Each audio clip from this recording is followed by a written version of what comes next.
Yeah, thanks. I want to go to the Palestinian-Israeli issue. Sure. Since we haven't had a chance to discuss the Secretary's speech last week, for which you've gotten a lot of flack.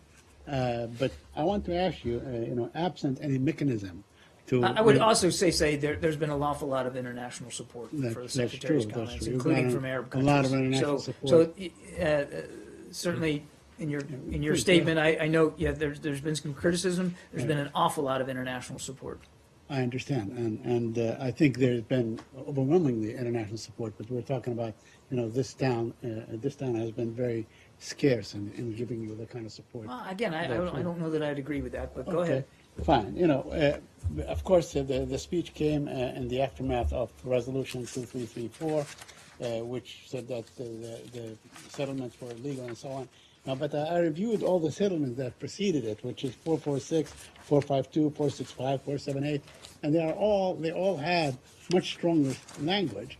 But the reason the settlement went unabated and with such vigor is the fact that there was no mechanism. So would you recommend, either would you take some steps now and in the remaining time that this administration has, let's say between now and the 20th, to perhaps introduce a mechanism to make good on these UN resolutions, or would you recommend to the coming administration, suggest a roadmap on how you can come up with the kind of mechanism to give teeth to these resolutions? I don't have any future actions to read out or to discuss on this issue. The Secretary's speech, which came on the heels of the resolution, was very clear about the concerns that we have about the viability of a two-state solution, and he laid out principles in there, in that speech, about how, a framework, if you will,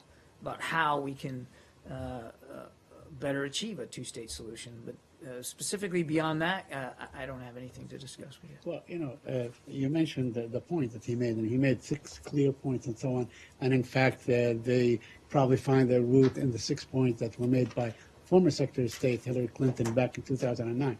The point is, absent any mechanism or absent the will and the desire to sort of say, if you don't do this, we will do this, as introducing sanctions, whether it's against Russia or Iran or Iraq and so on. Absent that kind of mechanism, what good first the pronouncement of these principles are, or even issuing resolutions at the United Nations is? Well, Saeed, I think the resolution speaks for itself, and I think the Secretary's comments also speak for themselves. I mean, in terms of our continued deep concern about the viability of a two-state solution. I understand your question. I don't have any additional actions to speak to today.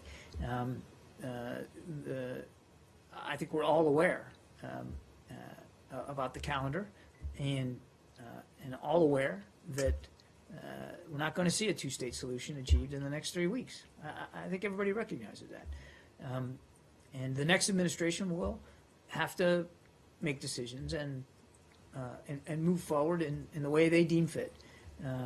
But the President and the Secretary believed it was important to make clear our concern, because we want to see peace there.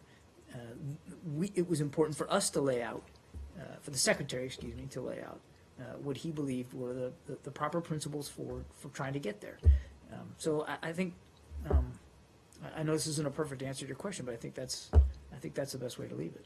One last question on this, if I may, Dave. Now, we know that the Secretary has always been quite vigorous in pursuing his own initiatives and so on. Are we likely to see anything? The Secretary pursues the President's initiatives in foreign Absolutely, policy. I'm saying, but also the Secretary has in implementing U.S. diplomacy and U.S. vision.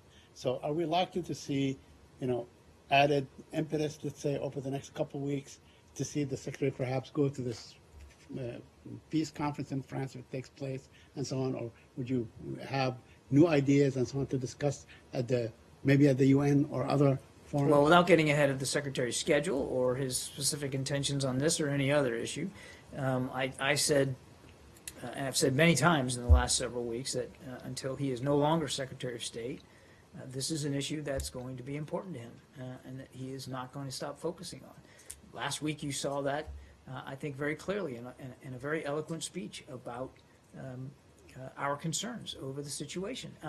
So I'm not going to speculate one way or another about how he's going to spend each of the days that he has left in office on this or any other issue, but I can tell you, because I'm confident what I said weeks ago, that until he's no longer in the seat, this will be something that he continues to work. Dave, did you have something? No, that was my question. That was your question? Okay.